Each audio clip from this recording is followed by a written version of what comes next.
आज आपल्यासोबत आहेत कोल्हापूरच्या शिवसेनेतील एक झुंजार नेते मुरलीधर जाधव. तर आत्ताच नुकतीच हातकणंगलेमध्ये बरीच घडामोड होऊन पक्षाने त्यांची हकालपट्टी केलेली आहे. तर त्या संदर्भात आपण त्यांच्याशी बोलणार आहोत. जाधव साहेब नमस्कार.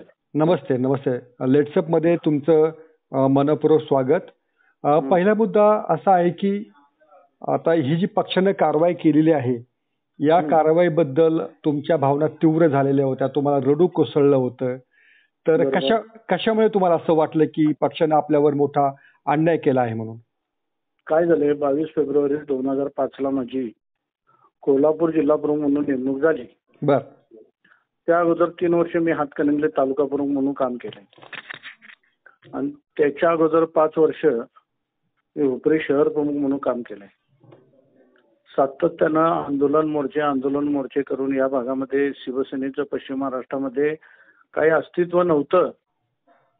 आंदोलनाच्या माध्यमातून मी ते निर्माण केलं आणि त्याच फळ म्हणून जिल्ह्यामध्ये 2 खासदार 6 आमदार यापूर्वी निवडून आलेले होते 2014 मध्ये. हो, परंतु पक्षानं मी फक्त राजू शेट्टी यांच्या विरुद्ध एक स्टेटमेंट केलं की शिवसेना हातकणंगले लोकसभा मतदारसंघामध्ये निष्ठावान कार्यकर्त्याला संधी पाहिजे. उपरा उसना किंवा स्वार्थासाठी गोड बोलणारा कोणीही नको आहे. हो. राजू शेट्टींनी 2014 ला महायुतीमधनं खासदारकीचं तिकीट घेऊन निवडून आले होते. त्या 2014 ला विधानसभेच्या वेळेला आपली युती फिसकटली भारतीय जनता पार्टी बरोबर. त्याला उद्धवजी याच राजू शेट्टी यांनी सदाभाऊ खोतला सांगत होते की बाबा तुम्ही आमच्यावर राहा, त्यांचा हात धरून सांगत होते. मी साक्षीदार आहे मातोश्रीचा त्या घटनेचा. त्यावेळेला हे राजू शेट्टी भारतीय जनता पार्टी बरोबर निघून गेले. अच्छा. माझं म्हणणं फक्त एवढंच होतं, जर मला विरोध असेल, माझ्या नावाला कुणाचा विरोध असेल तर या विभागाचे माजी आमदार उल्हास पाटील आहेत, या विभागाचे माजी आमदार डॉक्टर सुजित मिंचेकर आहेत, या विभागाचे माजी आमदार सत्यजित पाटील आहेत. यांना कुणाला तर उमेदवारी द्या, पण शिवसैनिकालाच द्या, दुसऱ्या कुणाला देऊ नये ही माझी प्रामुख्यानं मागणी होती. बरोबर. परंतु गेल्या 4 महिने हा कट शिजत होता की सातत्यानं मला कुठंतरी पकडायचं आणि पदावरनं डच्चू द्यायचा. हे नवीनच आपल्यात एक ताई आले, सुषमाताई अंधारे. बर. यांचं आणि डॉक्टर सुजित मिंचेकर यांचं फार पूर्वीपासून चांगलं सख्य होतं.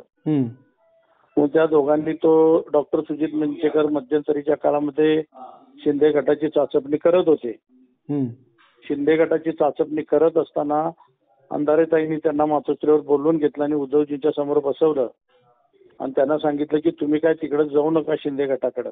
त्यांनी ते मान्य केलं, पण त्या बदल्यात त्यांनी सांगितलं की या विभागाचे जिल्हा प्रमुख मुरलीधर जाधव आहेत, यांना पदमुक्त केला तर मी आपल्या बरोबर थांबतो. अच्छा. आणि त्या पद्धतीनं ते अंधारेबाईंचं ऐकून, डॉक्टर मिंचेकरांचं ऐकून त्या ठिकाणी पक्षप्रमुखांनी माझ्यावर फार मोठा अन्याय त्या वेळेला केला. पण सुषमा अंधारे तर आता फायर ब्रँड नेत्या म्हणून पुढे आलेल्या आहेत. त्यांच्यामुळे पक्षाला काय नवीन एक प्रकारे त्याला काय म्हणूया ताकद मिळत आहे. म्हणजे भाषणाद्वारे तरी त्या प्रभावित करतात अनेकांना. मग त्यात तुमच्या बाबतीत कशा काय चुकल्या मग? डॉक्टर मिंचेकरांचं त्यांचं सख्य जवळच होतं साहेब. बरं. डॉक्टर मिंचेकर मला नेहमी पाण्यात बघत होते. अच्छा. त्यांना सुद्धा एका खेड्या म्हणजे त्याच्या घरात आणून आम्ही आमदार केला, ते त्या ठिकाणी विसरले. आणि फायर ब्रँड नेत्या आप्पासाहेब जाधवांना काढलं यांनी. आप्पासाहेब जाधवांनी त्या ठिकाणी त्यांना थोडासा प्रसाद पण दिला त्या ठिकाणी. आपल्याला माहित आहे की नाही मला माहित नाही. बीडला असा प्रकार घडला, बीडची वाट लावून टाकली, आता पश्चिम महाराष्ट्राकडे वळल्या. हे बरोबर नाही. आणि काल परवा येऊन शिवसेना आम्हाला शिकवायची कोणी काही आवश्यकता नाही आहे. काय बाळासाहेबांचे विचार आहेत. शिवसेना स्थापन झाली 19 जून 1966 ला. 80% समाजकारण आणि जमलं 24% राजकारण या धोरणातनं आम्ही तेच काम करत आलोय. परंतु 19 वर्ष जिल्हा प्रमुख सातत्यानं अखंडितपणे याला पक्ष 2005 ला फुटला, नारायण राणे गेले, आता 1.5-2 वर्षापूर्वी शिंदे गेले, त्यानंतर पक्ष फुटला. परंतु मुरलीधर जाधव एक जयसिंगपूरला फार मोठा मोर्चा काढला. त्या मोर्चामध्ये माझं ब्लड प्रेशर जवळजवळ 195 झालं.